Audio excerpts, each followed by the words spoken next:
Halo, apa kabar teman-teman? Semoga teman-teman sehat selalu. Selamat datang kembali di Sira Channel. Kali ini Mimin mau ngebahas urutan Yangki terkuat di sekolah Suzuran. Seperti biasa, ini hanyalah sebuah teori analisa Mimin pribadi yang bersumber dari beberapa data-data komik yang udah Mimin baca. Untuk sekolah Suzuran itu sendiri pasti udah nggak asing didengar oleh teman-teman para penikmat film Yangki.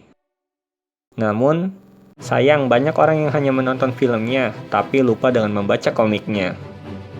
Jadi, sebelum masuk ke inti pembahasan, Mimin mau ngasih tahu sedikit nih tentang komiknya.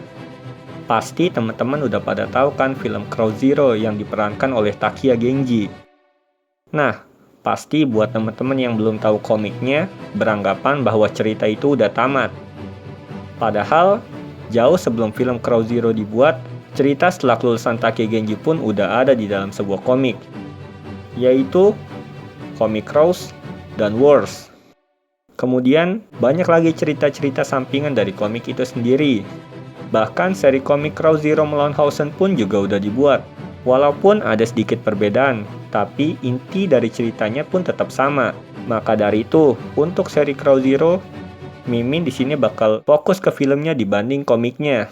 Nah, pada episode kali ini, Mimin gak bakal ngebahas alur ceritanya, tapi lebih kepada urutan Yangki terkuat sepanjang sejarah Suzuran. Tapi nggak dari angkatan pertama juga ya, karena agak sulit untuk dapetin data-datanya, walaupun sempat dibahas kilas dalam cerita High and Low. Pastinya teman-teman pencinta sekolah Suzuran memiliki perbedaan dalam menyikapi hal ini. Jadi seperti biasa, kalau teman-teman punya perbedaan urutan, silahkan tulis di kolom komentar dan mari kita berdiskusi. Dan seperti biasa juga, kita bakal mulai dari yang paling bawah.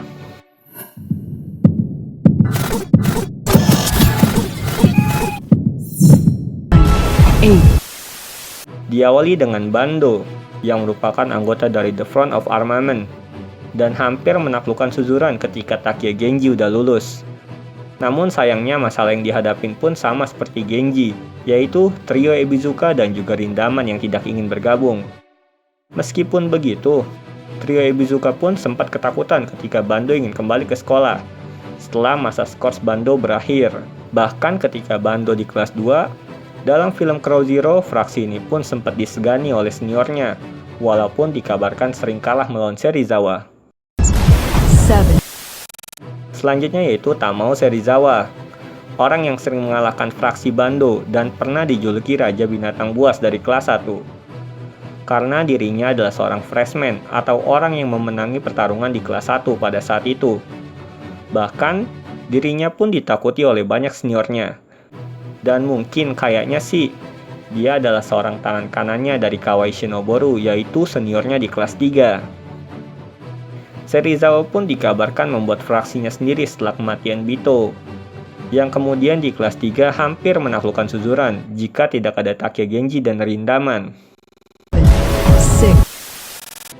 Kemudian yaitu Kawai Shinoboru, orang yang pernah menghilangkan nyawa Bito di dalam sebuah pertempuran Suzuran melawan Hausen. Yang mana saat itu Kawaishi adalah salah satu pemimpin di Suzuran. Bahkan Serizawa pun ikut dalam fraksi ini. Selanjutnya ada Takia Genji. Mungkin karakter ini udah gak asing didengar oleh teman-teman. Dan alasan utama Mimin meletakkan di atas Kawai Shinoboru adalah Genji pernah mengalahkan Serizawa dan Narumi Taiga dari Hausen. Yang mana saat itu Narumi Taiga adalah pemimpin dari Hausen. Di kelas 1 pun, kayaknya si Narumi Taiga itu adalah salah satu orang terkuat juga di Hausen. Karena kalau dilihat Narumi Taiga tidak botak pada saat itu. Ini menandakan bahwa orang ini adalah salah satu orang kuat di Hausen. Kemudian Genji pun hampir menaklukkan Suzuran.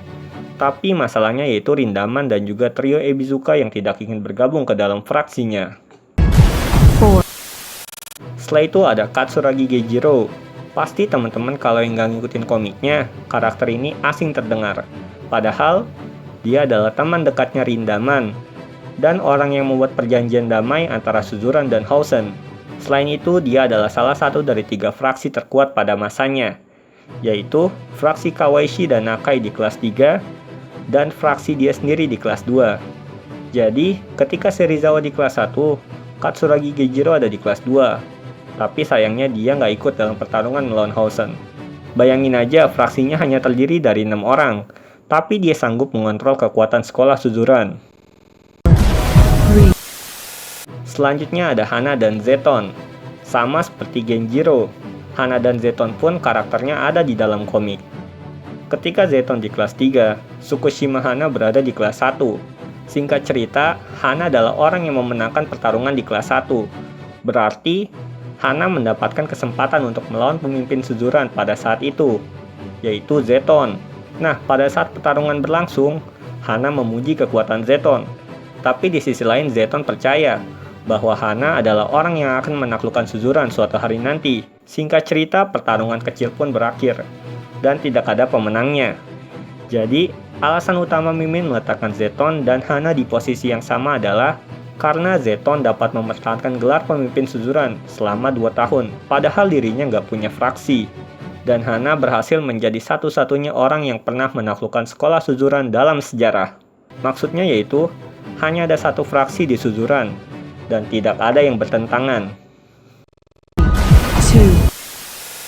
Kemudian ada Rindaman dan Boya Harumichi. Sebelumnya Mimin juga mau ngejelasin, Boya Harumichi itu masuk ke dalam sekolah Suzuran ketika Takia Genji udah lulus, dan dirinya satu angkatan dengan trio Ebizuka. Jadi ketika Rindaman di kelas 3, Boya Harumichi ada di kelas 2. Untuk Rindaman itu sendiri nggak usah dijelasin kan siapa itu dia, karena pasti teman-teman juga udah pada tahu. Nah, jadi alasan utama meletakkan Boya Harumichi dan Rindaman di posisi yang sama adalah karena dia pernah terlibat duel suatu pertarungan, yang mana kedua orang ini pun pingsan, sehingga tidak ada yang menang dan kalah. Selain itu, Boya Harumichi juga menang melawan Bando dan Zeton ketika Zeton di kelas 1. Dan di posisi yang pertama yaitu Hanaki Guriko. Seorang monster sama seperti Rindaman. Dia adalah seorang Yankee yang gak naik kelas, sehingga berada di angkatan yang sama dengan Tsukushima Hana. Guriko pun pernah mengalahkan Hana dan Zeton dalam sebuah pertarungan. Pasti teman-teman juga banyak yang nanya, kan Hana orang yang menaklukkan dan juga pemimpin di Suzuran. Kok bisa ada orang lagi yang kuat di atas Hana? Jadi, dalam aturan untuk menaklukkan Suzuran itu, bukan hanya memerlukan kekuatan, tapi orang itu juga harus diakui oleh seluruh Yankee di sekolah Suzuran. Oke, kita ambil contohnya, Takia Genji. Saat itu dia belum bertarung dengan Makise dan Izaki, tapi mereka berdua mau mengikuti Takia Genji sebagai ketuanya. Walaupun secara kekuatan memang Genji yang lebih kuat. Kita ambil contoh lain, Tatsuo Kasugami dari Manji Empire. Padahal Tatsuo adalah orang yang terkuat di Manji Empire, tapi dia itu bukan ketuanya. Intinya, Guriko itu lebih kuat dari Hana, tapi yang berwenang mengatur Suzuran itu adalah Tsukushima Hana. Oke, itu adalah daftar urutan Yankee terkuat di sekolah Suzuran. Bila teman-teman ada yang punya pendapat lain, silahkan tulis di kolom komentar dan mari kita berdiskusi. Dan juga bila teman-teman punya saran dan ide bisa ditulis di kolom komentar. Sekian dan terima kasih.